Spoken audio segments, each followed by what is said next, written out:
first I saw that form endearing, sorrow from me seemed to depart. Each graceful look, each word so cheering, charmed my eye and won my heart. A Bloomsday Zoom Day, as a friend of ours, Riley, suggested. Bronze by gold, Miss Douce's head by Miss Kennedy's head, over the cross-blind of the Ormond bar, heard the vice-regal hoofs go by, ringing steel. Is that her? Asked Miss Kennedy. Miss Douce said, Yes, sitting with his ex, Pearl Grey and Eau de Nil. Exquisite contrast. When all agog, Miss Douce said eagerly, Look at the fellow in the tall silk. Ooh, where? Gold asked more eagerly. In the second carriage. Miss Douce's wet lips said, laughing in the sun. He's looking. Mine till I see. She darted, bronze, to the backmost corner, flattening her face against the pane in a halo of hurried breath. Her wet lips tittered. He's killed looking back. Oh, wept. Aren't men frightful idiots? With sadness, Miss Kennedy sauntered sadly from bright light, twining a loose hair behind an ear. Sauntering sadly, gold no more, she twined a hair. Sadly she twined in sauntering gold hair behind a curving ear. It's them has the fine times. Sadly then she said. A man, blue, who went by Mouling's pipes, bearing in his breast the sweets of sin, by wine's antiques, in memory bearing sweet sinful words, by Carol's dusky battered plate, for Raoul. The boots to them in the bar, them barmaids came. For them unheeding him, he banged on the counter his tray of chattering china, and there's your teas. Miss Kennedy, with manners transposed the tea tray down to an upturned lithia crate, safe from eyes, low. What is it? Loud Boots unmannerly asked. Find out. Miss Douce retorted, leaving her spying point. Your beau, is it? A haughty bronze replied. I'll complain to Mrs. de Massey on you if I hear any more of your impertinent insolence. Boots' snout sniffed rudely as he retreated, as she threatened, as he had come. Bloom. On her flower, frowning, Miss Douce said, Most aggravating that young brat is. If he doesn't conduct himself, I'll wring his ear for him a yard long. Ladylike in exquisite contrast. Take no notice, Miss Kennedy rejoined. She poured in a teacup tea, then back in the teapot tea. They cowered under their reef of counter, waiting on footstools, crates upturned, waiting for their teas to draw. They pawed their blouses, both of black satin, 2 and 9 a yard, waiting for their teas to draw, and 2 and 7. Yes, bronze from a near, by gold from afar, heard steel from a near, hoofs ring from afar, and heard steel hoofs ring hoof, ring steel. Am I awfully sunburnt? Miss Bronze unbloused her neck. No, it gets brown after. Did you try the borax with the cherry laurel water? Miss Douce half stood to see her skin askance in the bar mirror, gilded lettered, where hock and claret glasses shimmered, and in their midst a shell. And leave it to my hands. Try it with the glycerin. Bidding her neck and hands adieu, Miss Douce, Those things only bring out a rash. replied, reseated. I asked that old fogey in Boyd's for something for my skin. Miss Kennedy, pouring now full-drawn tea, grimaced and prayed. Oh, don't remind me of him, for mercy's sake. But wait till I tell you. Miss Douce entreated. Sweet tea, Miss Kennedy, having poured with milk, plugged both 2 ears with little fingers. No, don't. I won't listen. But Bloom. Miss Douce grunted in snuffy fogey's tone. For your what? Says he. Miss Kennedy unplugged her ears to hear, to speak, but said, but prayed again. Don't let me think of him or I'll expire. The hideous old wretch, that night in the ancient concert rooms. She sipped distastefully her brew, hot tea, a sip, sipped sweet tea. Here he was. Miss Douce said, cocking her bronze head 3/4, ruffling her nose wings. Huff! Huffa, huffa. Shrill shriek of laughter sprang from Miss Kennedy's throat. Oh, no! Miss Douce huffed and snorted down her nostrils that quivered impertinent like a snout in quest. Oh, will you ever forget his goggle eye? Miss Douce chimed in deep bronze laughter, shouting, Ha! And your other eye. Blue-Hoo's dark eye read Aaron Figatner's name. Why do I always think figather? Gathering figs, I think. And Prospehores Huguenot name. By Bassie's Blessed Virgins, Bloom's dark eyes went by. Blue-robed, white under, come to me. God, they believe she is, or goddess. Those today I could not see. That fellow spoke, a student, after with Douglas's son. He might be Mulligan. All comely virgins. That brings those rakes of fellows in. Her white. Why went his eyes? The sweets of sin. Sin are the sweets. Of sin. In a giggling peal, young gold bronze voices blended, Douce with Kennedy. Your other eye. They threw their young heads back, bronze giggle gold, to let free fly their laughter, screaming, Your other. Signals to each other, high piercing notes. Ah. Panting, sighing. sighing. Ah. For done, their mirth died down. Miss Kennedy lipped her cup again, raised, drank a sip, and giggled. Miss Douce, bending over the tea tray, ruffled again her nose and rolled droll, fattened eyes. Again Kenny giggles, stooping, her fair pinnacles of hair stooping, her tortoise nape comb showed, spluttered out of her mouth her tea, choking in tea and laughter, coughing with choking, crying. Oh, greasy eyes! Imagine being married to a man like that, with his bit of a beard. Douce gave full vent to a splendid yell, a full yell of full woman, delight, joy, indignation. Married to the greasy nose. Shrill with deep laughter, after, gold after bronze, they urged each to peal after peal, ringing in changes, bronze, gold, gold, bronze, shrill deep, to laughter after laughter, and then laughed more. Greasy eye knows. Exhausted, breathless, their shaken heads they laid, braided and pinnacled by glossy combed against the counter ledge, all flushed. Oh. Panting, sweating, Oh. all breathless. Married to Bloom, to Greasa Bloom.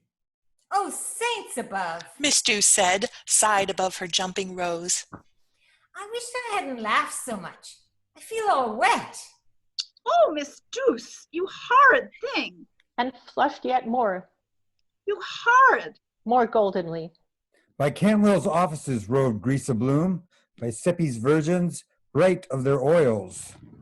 The Nettie's father hawked those things about, wheedling at doors, as I. Religion pays. Must see him for that par. I eat first.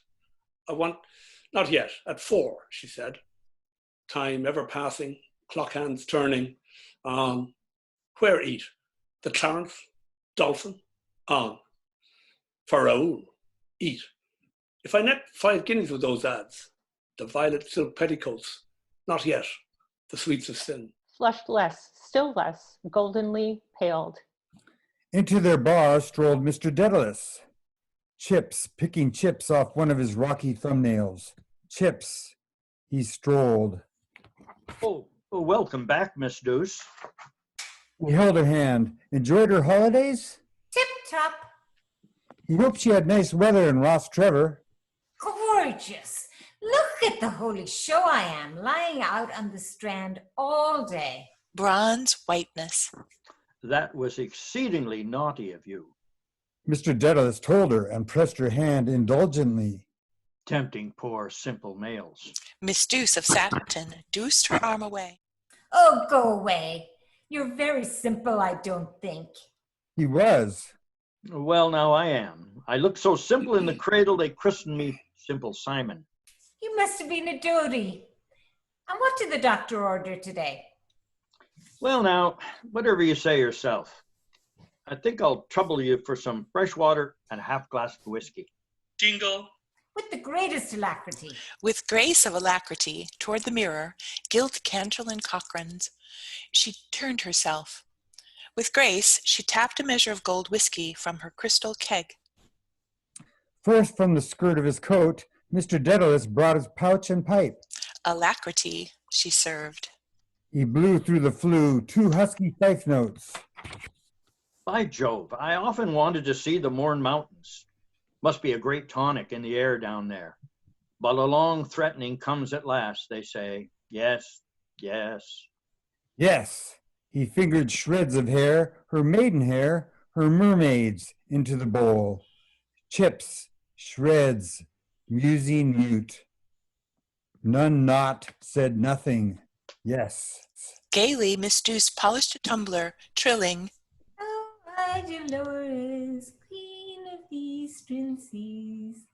Was Mr. Lidwell in today? In came Lenehan. Round him peered Lenehan. Mr. Bloom reached Essex Bridge. Yes, Mr. Bloom crossed Bridge of Essex. To Martha I must write, by paper. Dailies, girl there is civil. Bloom, old Bloom. Blue Bloom is on the rye. He was in at lunchtime. Lenehan came forward. Was Mr. Boylan looking for me? Miss Kennedy, was Mr. Boylan in while I was upstairs? Miss Voice of Kennedy answered, a second teacup poised, her gaze upon a page. No, he was not. Miss Gaze of Kennedy heard, not seen, read on. Lenehan round the sandwich bell wound his round body round. Peep. Who's in the corner? No glance of Kennedy rewarding him, he yet made overtures. To mind her stops, to read only the black ones, round O and crooked S. Jingle, jaunty jingle. Girl gold she read and did not glance. Take no notice. She took no notice, while he read by rote a solfa fable for her, plappering flatly. A fox met a stork. Said the fox to the stork, will you put your bill down in my troth and pull up a bone? He droned in vain. Miss Douce turned to her tea aside. He sighed aside. Ah me, oh my. He greeted Mr. Daedalus and got a nod. Greetings from the famous son of a famous father. Who may he be? Lenehan opened most genial arms. Who? Who may he be? Can you ask? Stephen, the youthful bard. Dry. Mr. Daedalus' famous father laid by his dry-filled pipe. I see. I didn't recognize him for the moment. I hear he's keeping very select company. Have you seen him lately? He had. I quaffed the nectar bowl with him this very day, in Mooney's on Ville and in Mooney's sur Mer. He had received the rhino for the labor of his muse. He smiled at Bronze's tea-bathed lips, at listening lips and eyes. The elite of Erin hang upon his lips. The ponderous pundit, Hugh McHugh, Dublin's most brilliant scribe and editor, and that minstrel boy of the Wild West, who was known by the euphonious appellation of the O'Madden Burke.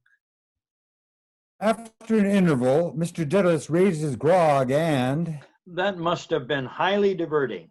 I see. He drank, with faraway morning mountain eye, set down his glass. He looked towards the saloon door. I see you have moved the piano.